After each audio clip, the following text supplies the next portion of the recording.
Hello everyone, welcome to Classes with Poonam. Today we'll do fourth chapter from class 9 supplementary English book Moments. The name of this chapter is In the Kingdom of Fools. इस chapter में हम एक ऐसे kingdom के बारे में discuss करने वाले हैं जो कि फूल्स से भरा हुआ था। मीन्स यहाँ पर जो भी थे, चाहे वो इस किंगडम का किंग है, मिनिस्टर है या फिर आम लोग, सभी लोग जो है फूल्स थे। सो एक ऐसा प्लेस जहाँ पर सभी बेवकूफ़ हों, क्या वो स्मूथली रन कर सकता है? नहीं, ये तो पॉसिबल ही नहीं है। तो क्या ये वाला किंगडम स्मूथली रन कर रहा था जहाँ पर सभी फूल थे? ये तो हमें तभी पता चलेगा जब हम इस चैप्टर को रीड आउट करेंगे। तो चलिए स्टार्ट करते हैं। It is believed that The fools are so dangerous that only wise people can manage them. ये माना जाता है कि जो फूल होते हैं, जो बेवकूफ़ होते हैं, वो बहुत ही ज़्यादा डेंजरस होते हैं। अब बेवकूफ़ डेंजरस क्यों होते हैं? क्योंकि कई बार अपनी बेवकूफ़ी की वजह से वो ऐसे डिसीजन ले लेते हैं जो उन्हें तो हार्म करते ही करते हैं, साथ में उनके आसपास वालों को भी हार्म करते हैं। सो इसीलिए ये माना जाता है कि जो फूल्स होते हैं वो बहुत डेंजरस होते हैं और ऐसे लोग जो बहुत ही ज़्यादा वाइज हो, सिर्फ वही लोग उन्हें मैनेज कर सकते हैं। Okay, Who are the fools in this story and what happens to them? इस स्टोरी में फूल्स कौन थे और उनके साथ क्या हुआ? We'll discuss in the story. So let's start the main story. In the kingdom of fools, both the king and the minister were idiots. ये जो fools का kingdom था, यहाँ पे king और minister दोनों ही idiots थे, बेवकूफ़ थे. They did not want to run things like other kings, so they decided to change day into night and night into day. वो जो है दूसरे किंग्स की तरह चीज़ों को रन नहीं करना चाहते थे, इसीलिए उन्होंने डिसाइड किया कि वो नाइट को डे में चेंज कर देंगे और डे को नाइट में चेंज कर देंगे। अब नेचुरल वे से तो वो चेंज नहीं कर सकते थे, बट उन्होंने क्या किया कि दिन में किए जाने वाले जो काम है उन्हें रात को करेंगे और रात में किए जाने वाले जो काम है उनको दिन में किया जाएगा। लाइक रात को हम सोते हैं तो उन्होंने डिसाइड किया कि हम रात को सोएंगे नहीं, हम दिन में सोएंगे, और दिन में हम अपने काम करते हैं तो उन्होंने डिसाइड किया कि हम जो है अपनी जो लाइवलीहुड अर्न करने वाले काम है वो कब करेंगे? रात को करेंगे। Okay, they ordered that everyone should be awake at night till their fields and run their businesses only after dark and go to bed as soon as the sun came up. उन्होंने order दिया कि हर कोई जो है रात को जागेगा till their field. अब कोई भी किसी भी तरह का काम करता है, चाहे वो किसान है, खेतों को जोतने का काम करते हैं, या बिजनेस पर्सन होते हैं जो वो बिजनेस कर रहे हैं, जॉब पे जाने वाले लोग जॉब जा रहे हैं, सर्विस कर रहे हैं, सभी तरह के काम जो है वो रात के टाइम पर ही किए जाएंगे। ओके, तो उन्होंने कहा कि डार्क होने के बाद ही हम लोग अपने इस तरह के बिजनेस करेंगे और जैसे ही सनराइज होगा सभी लोग जो है बेड पर चले जाएंगे, मीन्स सो जाएंगे। Anyone who disobeyed would be punished with death. और उन्होंने एक और ऑर्डर पास किया कि अगर किसी ने इसको डिसोबे किया तो उसको सीधी जो है मौत की सजा सुनाई जाएगी। The people did as they were told for the fear of death. और क्योंकि लोगों के मन में जो है डेथ का डर था, उन्हें मौत का डर था, तो लोगों ने वैसा ही किया जैसा उनको कहा गया। The king and the minister were dilated at the success of their project. और अपने प्रोजेक्ट की सक्सेस को लेकर किंग और मिनिस्टर जो है दोनों ही बहुत ज़्यादा डिलाइटेड मीन्स हैप्पी थे। One day a Guru and his disciple arrived in the city. एक दिन एक गुरु और उसका डिसाइपल मीन्स स्टूडेंट, फॉलोवर। सो एक दिन एक गुरु और उसका स्टूडेंट जो है इस सिटी में आए। It was a beautiful city, it was broad day night but there was no one about. ये जो है बहुत ही ब्यूटीफुल सिटी थी, ब्रॉड डे लाइट थी, यानी कि दिन का जो है लाइट हो रखी थी, लेकिन वहाँ पर जो है कोई भी दिखाई नहीं दे रहा था। Everyone was asleep, not a mouse stirring. हर कोई सो रहा था। नॉट अ माउस स्टरिंग मतलब हलचल करना, एक माउस भी कोई हलचल नहीं कर रहा था। मीन्स हमने चूहों को देखा है कि वो दिन रात घूमते ही रहते हैं, लेकिन ये तो एक ऐसा किंगडम था जहाँ दिन में इवन माउस भी नहीं घूम रहे थे, ह्यूमन बीइंग तो कहाँ की बात है। Even the cattle had been told to sleep by day. Even cattle जो उनके पास थे, उनके जो एनिमल्स थे, उनको भी उन्होंने सिखा दिया था दिन में सोना। The two strangers were amazed by what they saw around them and wandered around the town till evening, when suddenly the whole town woke up and went about its nightly businesses.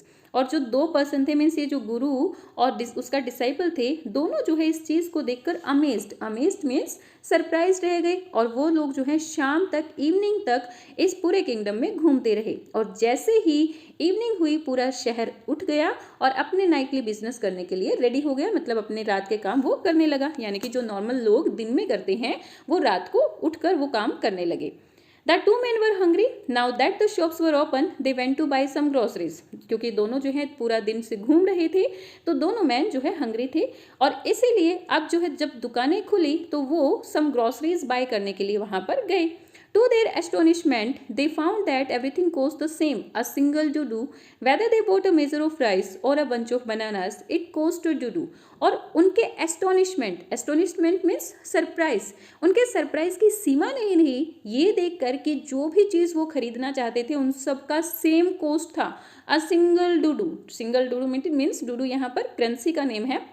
I think उस kingdom में जो है past time पर ancient time में use की जाती थी. तो वो चाहे कुछ भी खरीद रहे थे, चाहे वो 1 kg राइस खरीद रहे थे, चाहे वो बंच ऑफ बनानास खरीद रहे थे, सबकी कॉस्ट सेम थी. अब देखिए हम जब मार्केट जाते हैं, हम चीज़ों को परचेज करते हैं तो सब चीज़ों की कॉस्ट तो सेम नहीं होती हैं.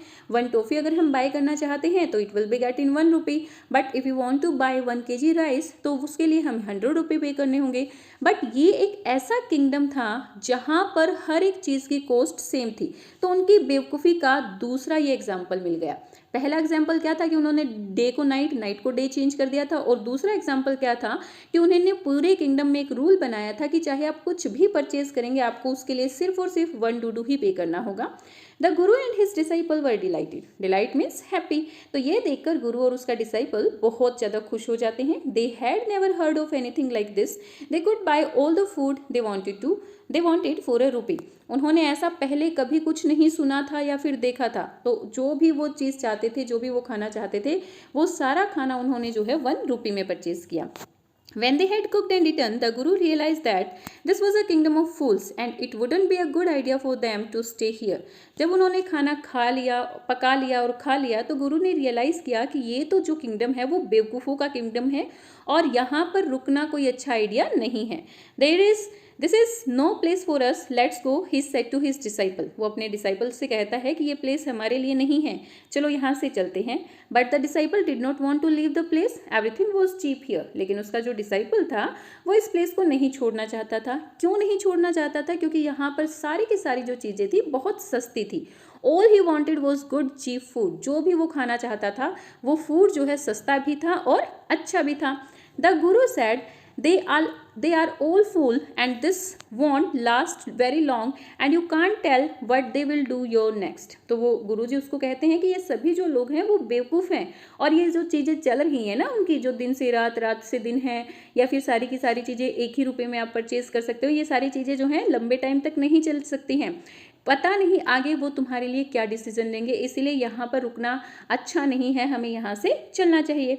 But the disciple wouldn't listen to guru's wisdom. लेकिन डिसाइपल ने अपने गुरु की जो ये बुद्धिमत्ता वाली बात थी उसको नहीं सुना. He wanted to stay. वो यहीं पर रुकना चाहता था. The Guru finally gave up and said, "Do what do you want? I'm going," and left. तो गुरु जो है फाइनली हार मान जाते हैं और उसको कहते हैं कि तुम जो चाहते हो वो करो, मैं तो यहाँ से जा रहा हूँ, और वो वहाँ से चले गए. The disciple stayed on, at his fill every day, bananas and ghee and rice and wheat, and grew fit like a street side secured bull. और डिसाइपल जो है वहीं पर रुक गया और वो सारा दिन खाता रहता जो उसको पसंद होता था, लाइक बनाना, घी, राइस, वीट, सारा दिन वो खाता रहता था क्योंकि यहाँ पर हर एक चीज़ बहुत सस्ती थी. और जैसा गलियों में घूमने वाला एक सांड होता है उसके जैसा वो मोटा हो गया था खा खा के. One bright day, a thief broke into a rich merchant's house. एक दिन एक थीफ जो है एक रिच मर्चेंट के घर में घुस गया. अब थीफ किसी मर्चेंट के घर में, किसी रिच पर्सन के घर में अंदर घुसा है तो इट मीन्स वो क्या करने के लिए घुसा होगा? चोरी करने के लिए घुसा होगा. He had made a hole in the wall and sneaked it. उसने जो है घर की दीवार में खोल बनाया और अंदर चला गया. And as he was carrying out his loot, the wall of the house collapsed on his head and killed him on the spot. और जैसे ही वो अपनी लूट का सामान लेकर वापस आ रहा था, उस घर की, उस पुराने घर की जो वॉल थी वो उसके सिर पर गिर गई और उसकी जो है ऑन द स्पॉट डेथ हो गई. His brother ran to the king and complained, "Your Highness, when my brother was pursuing his ancient trade, a wall fell on him and killed him." तो उसका जो ब्रदर था, चोर का जो brother था, वो राजा के पास जाता है और कंप्लेन करता है कि योर हाइनेस, जब मेरे ब्रदर जो है अपने एंशियंट मीन्स जो पुराना उनका काम धंधा, चोर है तो चोर क्या करता होगा? चोरी ही करता होगा. तो उसका ब्रदर कहता है कि जब मेरा ब्रदर चोरी कर रहा था तो एक दीवार जो है उसके सिर पर गिर गई और वो मारा गया. This merchant is to be blame. ये जो मर्चेंट जिसके घर में वो घुसा था वो दोषी है. He should have built a good wall, a strong wall. उसे जो है एक अच्छी और स्ट्रॉन्ग वॉल बनानी चाहिए थी. You must punish the wrong doer and compensate the family for this justice, आपको जो है ये जो रॉन्ग डूअर यानी कि गलत काम जो करने वाला है उसको पनिश करना चाहिए और फैमिली को कंपनसेट करना चाहिए, यानी कि फैमिली को जस्टिस दिलाना चाहिए। अब आप यहाँ पे बताएं कि रॉन्ग डूअर कौन था, थीफ था या फिर मर्चेंट था जिसने वॉल बुरी बनाई। हमारे अकॉर्डिंग तो रॉन्ग डूअर जो है थीफ ही था, क्योंकि वो चोरी कर रहा था और चोरी करना एक गलत काम है। लेकिन यहाँ पर चोर का ब्रदर क्या कह रहा है कि मेरा ब्रदर तो अपना काम धंधा कर रहा था, जो हमारा काम धंधा है। यहाँ पर गलती किसकी है, मर्चेंट की है, जिसने इतनी बेकार दीवार बनाई कि जिसकी वजह से वो गिर गई और मेरे ब्रदर के सिर पे आके गिरी और मेरे ब्रदर की डेथ हो गई। द किंग सैड, तो क्या किंग को भी ऐसा ही लगता था जो चोर का ब्रदर कह रहा है, क्या किंग को भी ऐसा ही लगता था या फिर किंग जो है थीफ को ही दोषी ठहराएंगे? Will see. The king said justice will be done, don't worry, and at once summon the owner of the house. तो किंग क्या कहता है कि न्याय जरूर होगा, डोंट वरी, और उसी टाइम उसने जो है घर के ओनर को बुलाया। अब किंग को भी यही लग रहा है कि जो रॉन्ग डूअर है यानी कि जो गलती करने वाला है वो थीफ नहीं है, भाई थीफ तो उसके अकॉर्डिंग अपना काम कर रहा था। रॉन्ग डूअर कौन है, मर्चेंट है, जिसने घर की दीवार अच्छे से नहीं बनाई। सो यहाँ पर उनकी बेवकूफ़ी की एक और झलक हमें दिखाई दे रही है, क्योंकि रॉन्ग डूअर गलत काम करने वाला चोर होता है, लेकिन ये लोग यहाँ पे क्या कह रहे थे कि गलत काम करने वाला कौन है, जिसके घर में चोर घुसा है, क्योंकि उसने दीवार अच्छे से नहीं बनाई। Okay. When the merchant arrived, the king questioned him. जब मर्चेंट आया तो किंग ने उससे पूछा, What's your name? Such and such your highness, तुम्हारा नाम क्या है? तो मर्चेंट बताता है फलाना फलाना मेरा नाम है। Were you at home when the dead man burgled your house? तो वो पूछते हैं कि जब ये डेड मैन जिसकी डेथ हुई है, जिस चोर की डेथ हुई है, जब वो तुम्हारे घर के अंदर जा रहा था चोरी करने के लिए, क्या तुम घर पर थे? Yes my lord, he broke in and the wall was weak, it fell on him. Yes my Lord, merchant कहता है कि हाँ, वो जो है मेरे घर के अंदर घुसा, उसने जो है दीवार में छेद किया, दीवार वीक थी और वो उसके ऊपर गिर गई। द अक्यूज्ड प्लीज गिल्टी, तो वो लॉर्ड क्या कहते हैं, किंग क्या कहते हैं कि दोषी ने जो है अपना गुनाह स्वीकार कर लिया है। Your wall killed this man's brother, you have murdered a man, we have to punish you। तो किंग क्या कहते हैं कि तुम्हारी दीवार ने जो है इस मैन के ब्रदर को मार डाला, तुमने एक मैन का मर्डर किया है, हम तुम्हें पनिश करेंगे। अब पनिश किसको करना चाहिए था, चोर को करना चाहिए था या फिर चोर के ब्रदर को करना चाहिए था कि भाई तुम्हारा काम चोरी करना है, एक क्रिमिनल उन्हें मिल गया था। लेकिन यहाँ पे किंग क्या कह रहा है, नहीं, उस चोर को या चोर की तो डेथ ही हो चुकी थी, चोर के ब्रदर को भी वो कह रहे हैं कि मैं पनिश नहीं करूंगा। पनिश किसको किया जाएगा, मर्चेंट को किया जाएगा, क्योंकि मर्चेंट ने उस पुअर पर्सन को मारा है। एक्चुअली तो मर्चेंट ने नहीं मारा था। तो उस पर मर्चेंट क्या कहता है, Lord set the helpless merchant, I did not put the wall. तो वो हेल्पलेस मर्चेंट क्या कहता है कि मैंने तो ये दीवार नहीं बनाई थी। It's really the fault of the man who built the wall, he did not build it right, you should punish him. तो वो क्या कहता है कि ये मेरा फॉल्ट नहीं है, ये फॉल्ट उस पर्सन का है जिसने ये दीवार बनाई थी, उसने इस दीवार को अच्छी तरीके से नहीं बनाया, आपको उसे पनिश करना चाहिए। तो किंग पूछता है, who is that my lord? This wall was built in my father's time. I know the man. He is an old now. He lives nearby. वो क्या कहते हैं कि ये जो दीवार है वो मेरे फादर के टाइम पर बनाई गई थी। ये वो जो पर्सन जिसने इस दीवार को बनाया, मैं उसे जानता हूँ, वो अब ओल्ड हो चुका है और वो यहीं पास में ही रहता है। The king sent out messengers to bring the bricklayer who had built the wall. तो किंग जो है अपने मैसेंजर्स को भेजता है उस पर्सन को लाने के लिए, उस ब्रिक लेयर मतलब मिस्त्री जो होता है, तो उस ब्रिक लेयर को लाने के लिए किंग अपने मैसेंजर्स को भेजता है जिसने ये दीवार बनाई थी। They brought him tied hand and foot, और उस ब्रिक लेयर के हाथ पैर को बांधकर जो है कोर्ट में लाया गया। You there, did you build the man's wall in his father's time? Yes my lord, I did. तो किंग उससे पूछता है कि हे तुम, क्या तुमने जो है इस मैन की दीवार बनाई थी इसके फादर के टाइम पर? तो ब्रिकलेयर कहता है, यस माई लॉर्ड, मैंने बनाई थी। What kind of a wall is this you built? It has fallen on a poor man and killed him, you have murdered him, we have to punish you by death. तो वो क्या कहते हैं, king क्या कहते हैं, तुमने ये कैसी दीवार बनाई है, ये इतनी गंदी दीवार तुमने बनाई थी कि ये जो है इस बेचारे मैन के ऊपर गिर गई और वो मारा गया। तुमने जो है एक मैन को मर्डर किया है, तो हमें तुम्हें पनिश करना होगा, तुम्हें भी जो है डेथ की सजा देनी होगी। Before the king could order the execution, the poor bricklayer pleaded, please listen to me before you give your orders। तो जैसे ही किंग जो है एग्जीक्यूशन यानी कि डेथ के ऑर्डर देने वाले थे, उससे पहले ब्रिकलेयर रिक्वेस्ट करता है, प्लीड मीन्स रिक्वेस्ट करता है कि please your highness, my highness, please आप अपने ऑर्डर देने से पहले जो है मुझे ज़रूर सुने। It's true I built this wall and it was not good. ये सच है कि मैंने ये दीवार बनाई थी और ये अच्छी भी नहीं है, but that was because my mind was not on it. लेकिन ऐसा इसलिए हुआ क्योंकि उस टाइम पर मेरा काम में ध्यान नहीं था। मीन्स वो क्या कहता है, हाँ दीवार तो मैंने ही बनाई थी, दीवार बेकार भी बनी है, लेकिन वो दीवार बेकार इसीलिए बनी क्योंकि मेरा जो है काम में ध्यान नहीं था। अब काम में ध्यान क्यों नहीं था? I remember very well a dancing girl who was going up and down that street all the day with her anklets jingling, and I could not keep my eyes and my mind on the wall that I was building. तो वो क्या कहता है कि मुझे याद है वो डांसिंग गर्ल, जब मैं इस दीवार को बना रहा था तो वो डांसिंग गर्ल मुझे याद है वो जो है पूरा दिन अपनी एंकलेट का मीनिंग होता है पायल, अपनी पायल को खनकाती हुई जो है पूरा दिन इस गली में आती जाती रहती थी। तो इसीलिए जो है मेरी आंखें उसके ऊपर थी, यानी कि मैं उसको देख रहा था और मेरा ध्यान भी जो है उसी की तरफ था और मैं दीवार को अच्छे से नहीं बना पाया। You must get that dancing girl, I know where she lives. आपको मुझे नहीं मारना चाहिए, आपको तो उस डांसिंग गर्ल को पकड़ना चाहिए, मैं जानता हूँ कि वो कहाँ पर रहती है। देखिए अब कैसे बातें घूम रही हैं।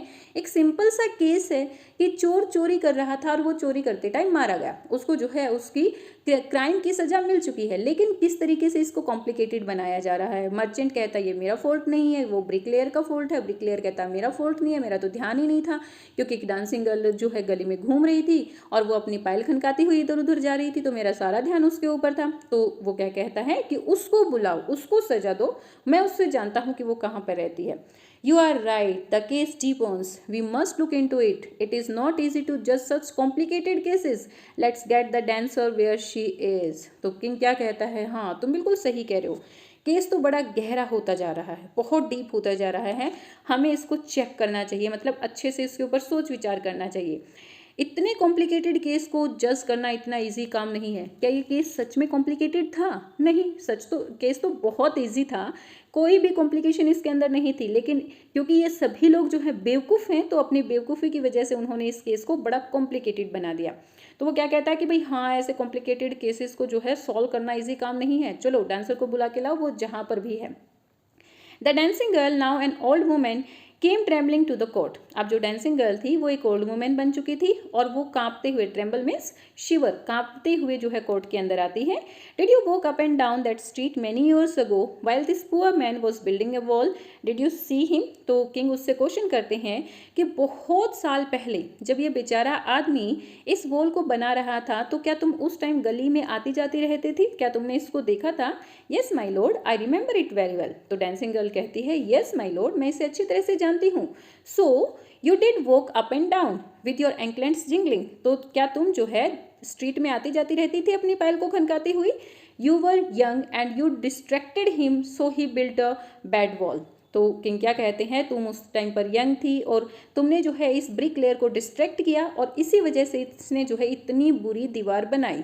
It has fallen on a poor burglar and killed him, you have killed the innocent man, you will have to be punished. So वो किंग क्या कहते हैं कि इस बेचारे ब्रिक लेयर ने इतनी गंदी सी दीवार बनाई, इतनी गंदी दीवार थी कि वो बेचारे पुअर बर्गलर के ऊपर गिर गई और वो मर गया। तुमने जो है एक इनोसेंट पर्सन को मारा है और तुम्हें पनिश किया जाएगा।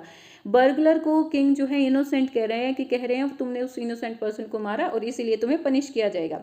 She thought for a minute and said my lord wait. वो जो है एक मिनट के लिए सोचती है और कहती है my lord wait, I know now why I was walking up and down that street. अब मुझे पता चल गया है कि मैं उस गली में क्यों आती जाती रहती थी। I had given some gold to the goldsmith to make some jewellery for me.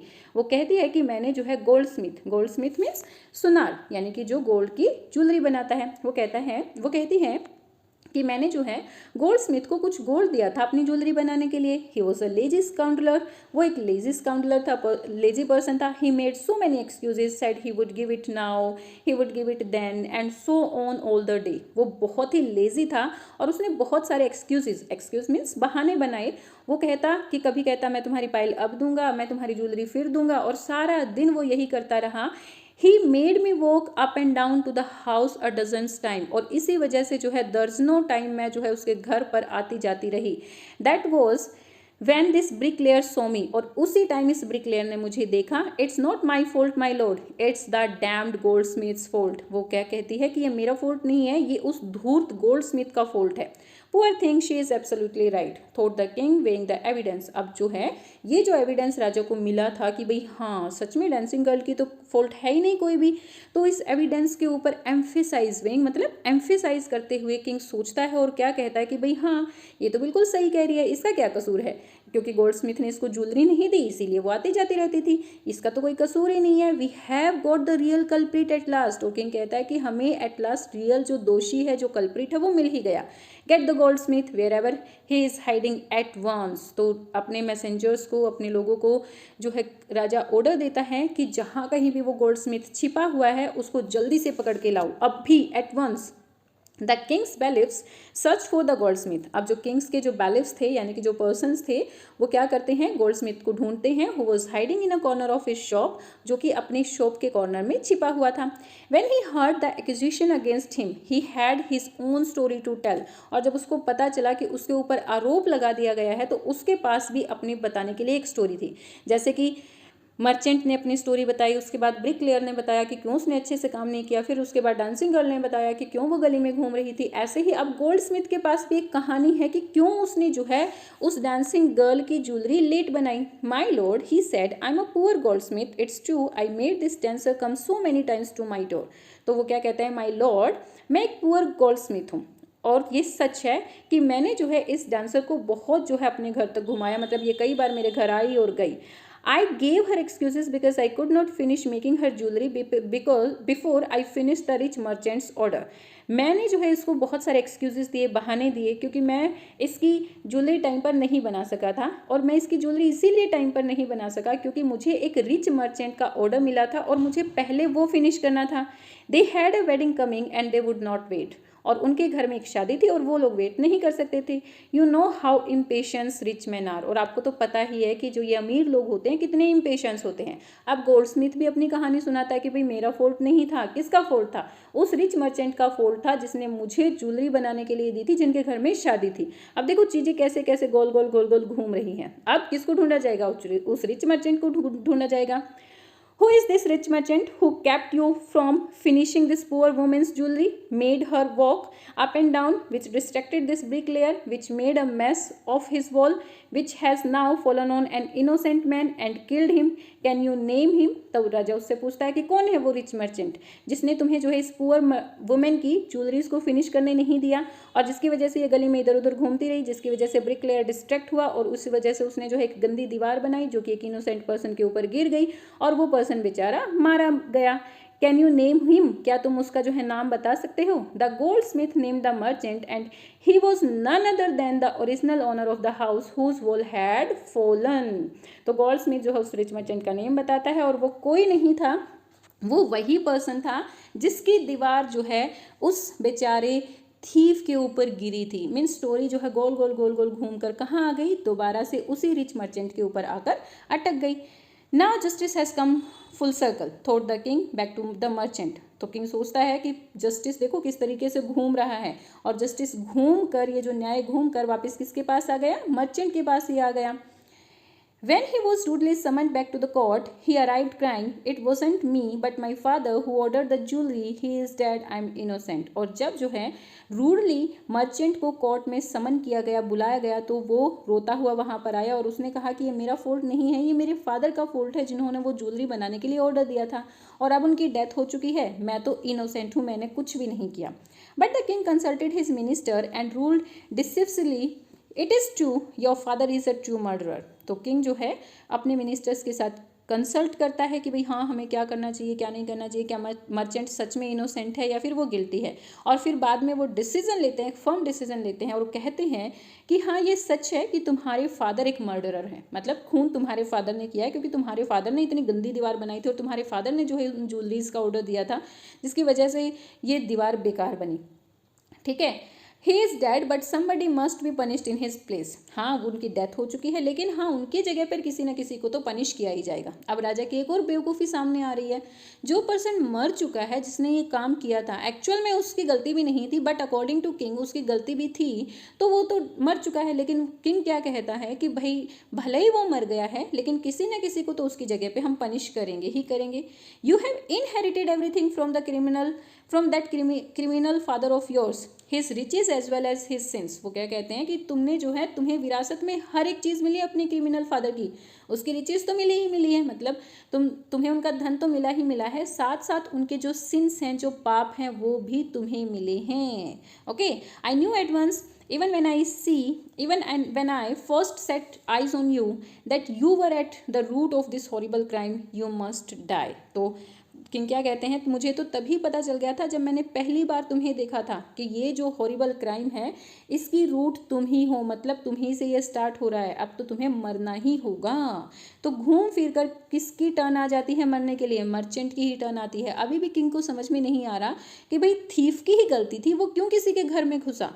Merchant की तो कोई गलती ही नहीं थी, लेकिन किंग के अकॉर्डिंग मर्चेंट की गलती है क्योंकि उसने दीवार गंदी बनाई, या फिर उसके फादर की गलती है जिसने जो है ज्वेलरीज इतनी जल्दी बनवानी थी कि भाई हाँ वो डांसिंग गर्ल की नहीं बना सका, डांसिंग गर्ल इधर उधर मूव करती रही तो ब्रिकलेयर डिस्ट्रैक्ट हो गया, ब्रिकलेयर डिस्ट्रैक्ट हो गया तो वॉल बेकार बनी। ओके, सो इस तरीके से किंग को लग रहा है कि भाई हाँ मर्चेंट ही रॉन्ग है, रॉन्ग डूअर है, और इसीलिए वो क्या कहता है, तुम्हें सजा दी जाएगी, तुम्हें फांसी की सजा दी जाएगी, तुम्हें मार दिया जाएगा।